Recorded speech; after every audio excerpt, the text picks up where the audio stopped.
আসসালামু আলাইকুম। আমাদের এবারে যাত্রা শুরু হয় ঢাকার সায়দাবাদ বাস স্ট্যান্ড থেকে। রাত 12টায় বাস ছাড়ার কথা থাকলেও প্রায় 40 মিনিট দেরিতে ছেড়ে যায়। রাত 4টায় কুমিল্লার নাঙ্গলকোটে যাত্রা বিরতি দেয় আমাদের বাস।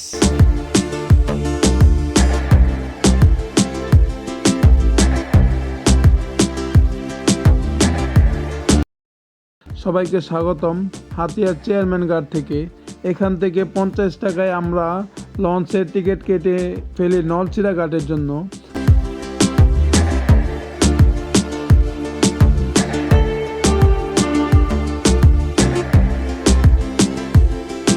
এখন আমরা লঞ্চের উপরে আছি।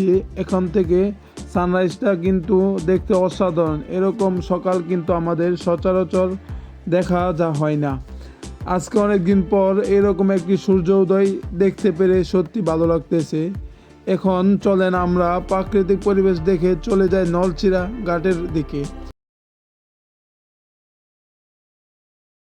শীতের সকালে নদীর পার এক রূপকার জগৎ হয়ে ওঠে।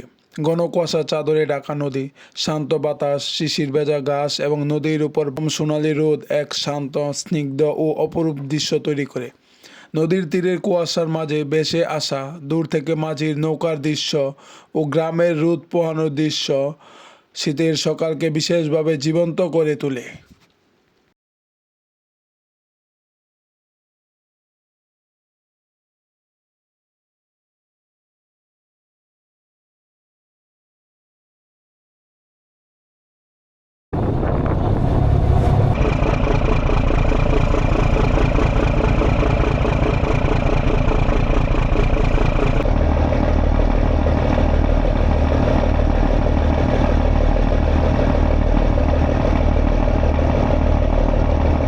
বর্তমানে আমরা আছি নলছিড়া ঘাটে। এখানে লঞ্চটি থামার পরে এখানকার মানুষের কর্মব্যস্ততা শুরু হয়ে যায়। আমরাও ব্যাগ নিয়ে ধাক্কাধাক্কি করে সিরিয়াল ধরে আস্তে আস্তে নামতে শুরু করি।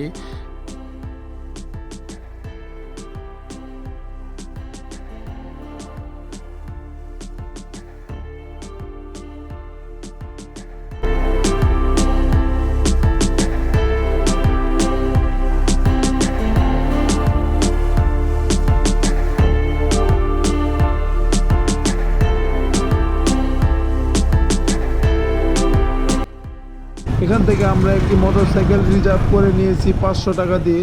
নলছিড়া ঘাট থেকে মুক্তারিয়া খেয়া ঘাটের দূরত্ব প্রায় 39 কিলোমিটার। গন্তব্যে পৌঁছাতে আমাদের সময় লাগবে প্রায় 2 ঘন্টা। আর রাস্তার অবস্থা অনেকটা খারাপ, সময় আরও কম বেশি লাগতে পারে।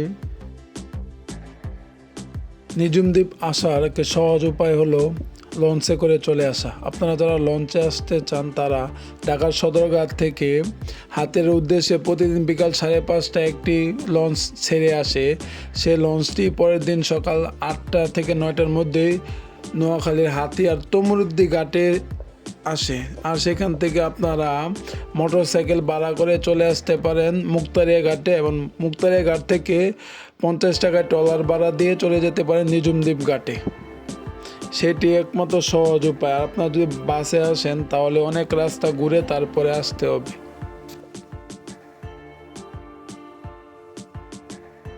যারা যারা বাসে আসবেন তাদের প্রথমে ঢাকা সায়দাবাদ বাস স্ট্যান্ড থেকে নোয়াখালী সোনাপুরের উদ্দেশ্যে কয়েকটি বাস ছেড়ে আসে রাত 10টা থেকে 12টা পর্যন্ত। আপনারা সেই বাসগুলো দিয়ে চলে আসবেন নোয়াখালী সোনাপুর, আর সেখান থেকে সিএনজিতে করে চলে আসবেন চেয়ারম্যান ঘাটে। আর চেয়ারম্যান ঘাট থেকে তারপরে লঞ্চে করে চলে আসবেন নলছিড়া ঘাটে। নলছিড়া ঘাট থেকে মোটরসাইকেল রিজার্ভ করে চলে আসবেন মুক্তারিয়া ঘাটে। মুক্তারিয়া ঘাট থেকে ট্রলারে করে চলে যাবেন নিঝুম দ্বীপ ঘাটে। আমরা মুক্তারিয়া ঘাটে আছি, এখন ট্রলারের জন্য অপেক্ষা করতেছি। মুক্তারিয়া ঘাট থেকে নিঝুম দ্বীপের ট্রলার ভাড়া 50 টাকা, 10 মিনিটের মতো সময় লাগবে। নিঝুম দ্বীপ ঘাটে নামার পরে আমরা একটি মোটরসাইকেল রিজার্ভ করে চলে যাই নামাবাজারের উদ্দেশ্যে। নিঝুম দ্বীপের অবস্থান হলো নোয়াখালী হাতিয়া উপজেলার দক্ষিণ পশ্চিমে মেঘনা নদীর মোহনায়। বঙ্গোপসাগরের বুক চিরে জেগে ওঠে একটি ভূখণ্ড যার আয়তন হলো প্রায় 14,050 একর। এটি হলো আমাদের রুম, আর এটির ভাড়া নিয়েছে প্রায় 1,000 টাকা। এখন সময় বিকেল 3টা। আমরা বর্তমানে আছি নিঝুম দ্বীপে অবস্থিত একটি ওয়াচ টাওয়ারে, যেখান থেকে আপনি ম্যানগ্রোভ বনের সৌন্দর্য এবং হরিণের পাল দেখতে পারবেন। এটা হরিণের পাল দেখার জন্য একটি অন্যতম সেরা স্থান। নামা বাজারের কাছে অবস্থিত এই টাওয়ার থেকে বনের বিস্তীর্ণ কেওড়া বন, চিত্রা হরিণ, বানর এবং সাগরের অপরূপ দৃশ্য উপভোগ করা যায় ভোরে বা বিকেলে। এখান থেকে সম্পূর্ণ দ্বীপের প্রাকৃতিক দৃশ্য সবচেয়ে ভালোভাবে দেখা যায়।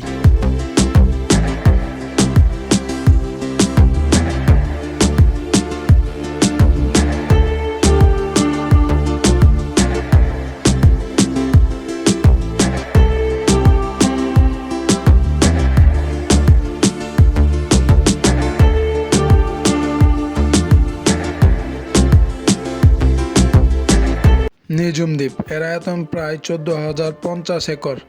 এক সময় এই দ্বীপে প্রচুর পরিমাণে ইসা মাছ বা চিংড়ি মাছ ধরা পড়তো, তাই এই দ্বীপের মানুষেরা এই দ্বীপকে নাম দেয় ইসামতির দ্বীপ।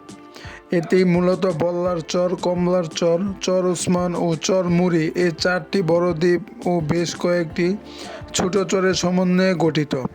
নিঝুম দ্বীপ মূলত নোয়াখালীর হাতিয়া উপজেলার দক্ষিণ পশ্চিমে বঙ্গোপসাগরের বুক চিরে জেগে ওঠা একটি ছোট্ট দ্বীপ।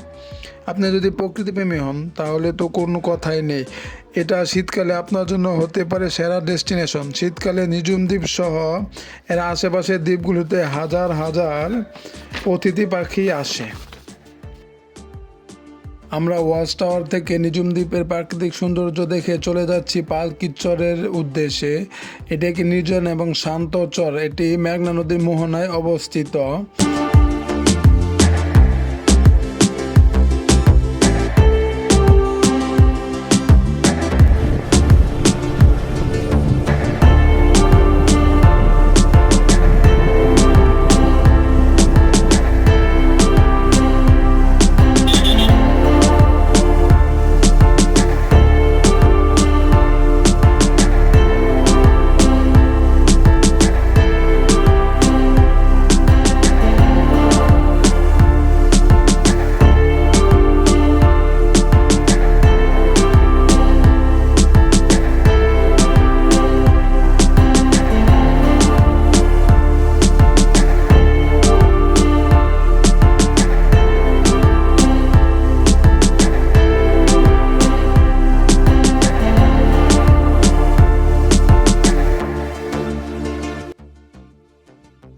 পালকির চর জুড়ে বিস্তৃত সবুজ ঘাস, কেওড়া ও গরান গাছের সারি, আর দূরে দূরে চরাঞ্চলের জলাভূমি।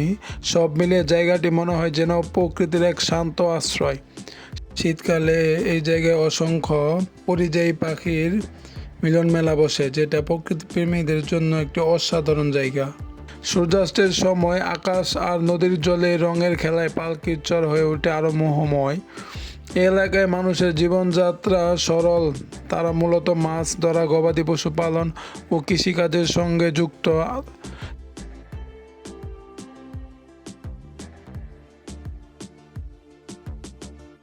আধুনিকতার ছোঁয়া কম থাকায় পালকির চরে এখনও গ্রাম বাংলার চিরচেনা রূপ অটুট রয়েছে।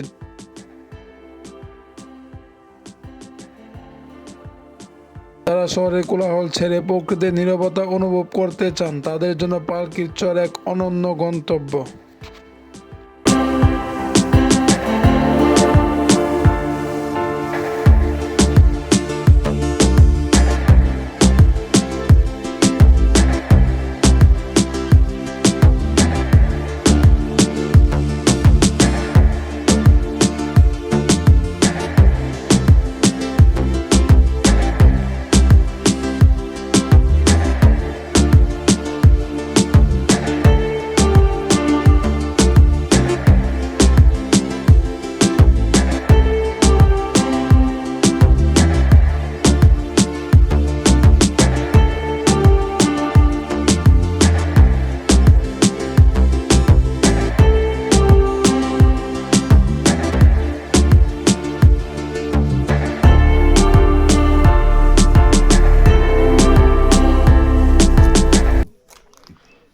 বর্তমানে পালকির চরের কেওড়া বনের ভিতরে আছি। আমরা বনের ভিতর দিয়ে হাঁটতেছিলাম। এখানে প্রচুর পরিমাণে শ্বাসমূল ছিল, যেটার জন্য হাঁটতে একটু কিছুটা অসুবিধা হচ্ছিল। তবে আমরা হরিণ দেখার জন্য বনের ভিতরে যাচ্ছিলাম, কিন্তু কোনো হরিণ আমরা দেখতে পাই না এখানে। তবে এখানকার প্রাকৃতিক পরিবেশটা ছিল অসাধারণ, একবারে শান্ত স্নিগ্ধ একটি পরিবেশ, যেখানে হাঁটলে আপনাদের সকলেরই মন ভরে যাবে।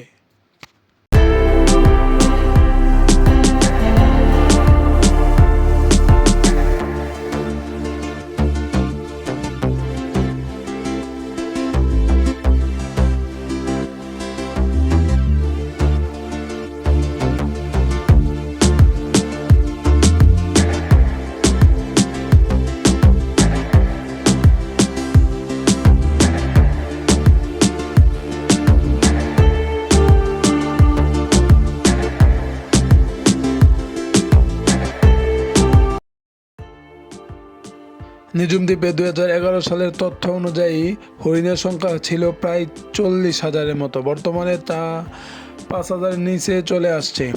আর আমরা এখন পর্যন্ত কোনো হরিণ দেখতে পাইনি। সেজন্য আমরা এখন চলে যাচ্ছি নিঝুম দ্বীপের হরিণের অভয়ারণ্য খ্যাত স্থানে, যেটি মূলত একটি জাতীয় উদ্যান। আর আমরা সেদিকে যাচ্ছি।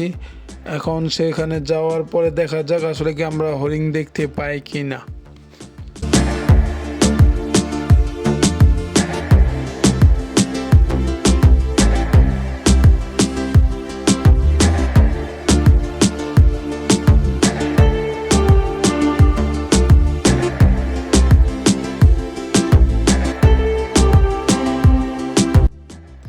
চলেন আপনাদেরকে নিয়ে এখন আমরা নিঝুম দ্বীপের জাতীয় উদ্যানের ভিতরে যাই। এখন আমরা উদ্যানের সামনে আছি, আর এই গাছের সেতুটি পার করে আমরা চলে যাব উদ্যানের ভিতরে। উদ্যানের ভিতরে পরিবেশটা খুবই শান্ত স্নিগ্ধ মনে হচ্ছে। এখন প্রায় বিকেল 4:30 মতো বাজে। আমরা এখন বনের ভিতরে যাওয়া শুরু করেছি। প্রায় 1 থেকে 1.5 ঘন্টার মতো আমরা এই বনটি পুরোটা ঘুরবো, ভিতরে যাব। আসলে গিয়ে দেখবো যে আমরা কোনো হরিণ দেখতে পাই কি না। আশা করি হরিণ দেখতে পারবো, কিন্তু কপালে যা আছে বাকিটা দেখা যাবে ভিতরে যাওয়ার পরে। এখানকার পরিবেশটা অসাধারণ, দুই পাশে প্রচুর পরিমাণে গাছপালা রয়েছে। এটি একটি খুবই সুন্দর একটি জায়গা। বর্তমানে আমরা একটি লাইট হাউস দেখতে পাচ্ছি। এটি মূলত রাতের বেলা নৌযানগুলোকে চলাচলের জন্য সিগন্যাল দেয়।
এগুলা আরো সামনে আরো ক্লিয়ার হয়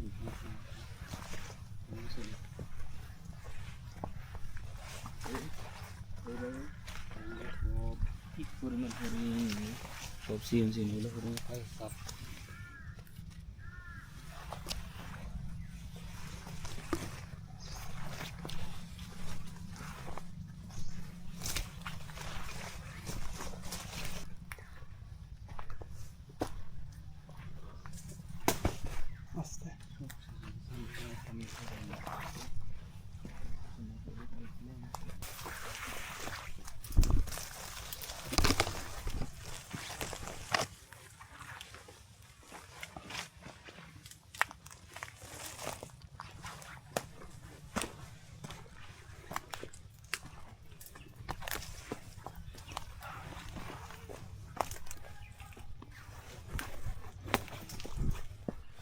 আমরা প্রায় 40 মিনিট ধরে বনের ভিতরে হাঁটতেছি, কিন্তু এখন পর্যন্ত কোনো হরিণ দেখতে পাইনি।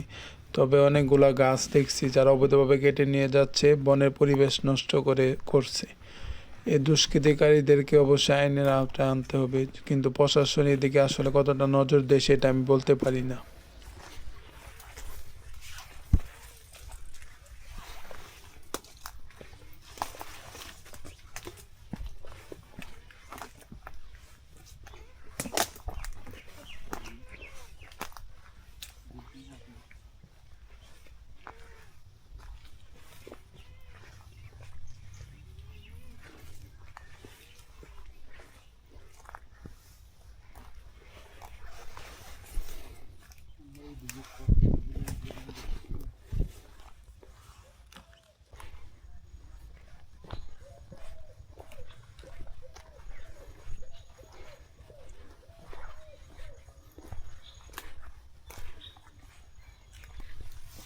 আমরা প্রায় বনের অনেকটা ভিতরে চলে আসছি, আর এখানে প্রচুর পরিমাণে শ্বাসমূল, যার জন্য হাঁটতে অনেকটা অসুবিধা হচ্ছে।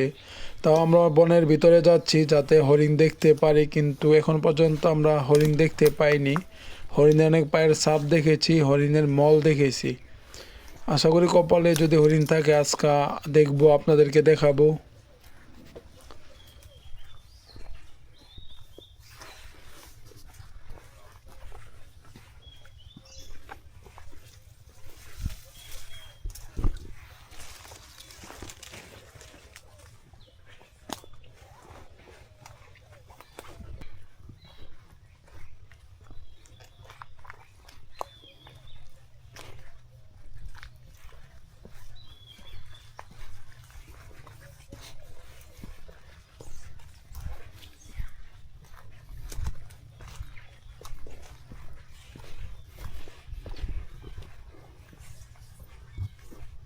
এখন প্রায় সন্ধ্যা হয়ে আসছে, আর আমরা এখন বন থেকে বেরিয়ে আসছি, কারণ প্রায় 1.5 ঘন্টার মতো আমরা বনের ভিতরে ছিলাম, কিন্তু কোনো প্রকারের হরিণ দেখতে পাইনি। তো এটা আসলে আমাদের কপালটা খারাপ। অনেক চেষ্টা করেছি, তবে এখানকার প্রাকৃতিক পরিবেশটা ছিল খুবই মনোমুগ্ধকর। এটা আসলে সবার মনে গেঁথে যাবে, এটা আমার স্মৃতিতে সবসময় থাকবে। কিন্তু হরিণ দেখতে পাইনি, সেটা একটা আফসোস রয়ে গেল।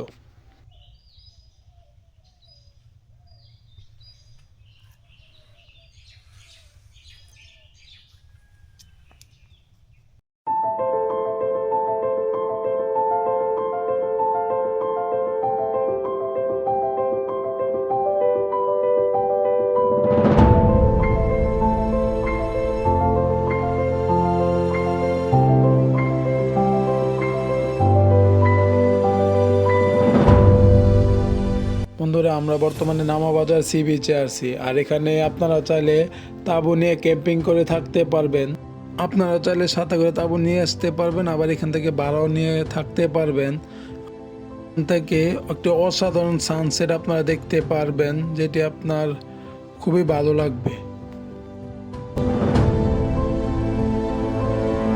আমাদের আজকে আরেকটি জায়গায় যাওয়ার কথা ছিল, সেটি হলো সূর্যদ্বীপ, মহিষের পাল দেখার জন্য, কিন্তু আমরা সেখানে যেতে পারিনি সময় স্বল্পতার কারণে। তবে আমরা এই নামাবাজার সি বিচের কাছে একটি মহিষের পাল দেখতে পাই, সেটি ছিল একটি অসাধারণ মুহূর্ত। এখানে প্রত্যেকটা পর্যটকই এই দৃশ্যটা দেখে খুবই আপ্লুত হয়। দুর্দান্ত একটি মুহূর্ত ছিল, যেটি আসলে হরিণ দেখার জন্য অনেকটা আমরা সময় নষ্ট করি, আর যে কারণে আমরা সূর্যদ্বীপ যেতে পারি নাই, আর হরিণও দেখতে পাই নাই। আর এই মহিষের পালটা আসলে আমাদের কপালেই ছিল, তো তাই আমরা এটা নামাবাজারে এসে দেখতে পাই। এটিও ছিল একটি দুর্দান্ত মুহূর্ত।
বন্ধুরা, আমরা হরিণ দেখার জন্য প্রায় 1.5 ঘন্টা উদ্যানের ভিতরে হেঁটেছিলাম, কিন্তু আমরা ওইখানে হরিণ দেখতে পাই নাই। বাট এখানে আসার পরে, এটি হচ্ছে ডাক বাংলো অফিসের সামনে, এখানে আসার পরে আমরা 2টি হরিণ দেখতে পাই।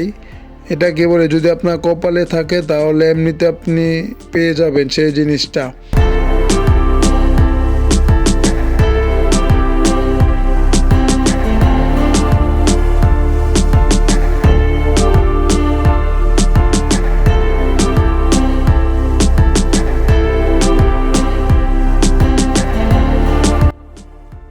তারপরে আপনারা চাইলে রাতের সময়টা নামা বাজারে হেঁটে হেঁটে কাটিয়ে দিতে পারেন। এখানে স্থানীয় কিছু খাবার আছে, সেগুলো খেতে পারেন।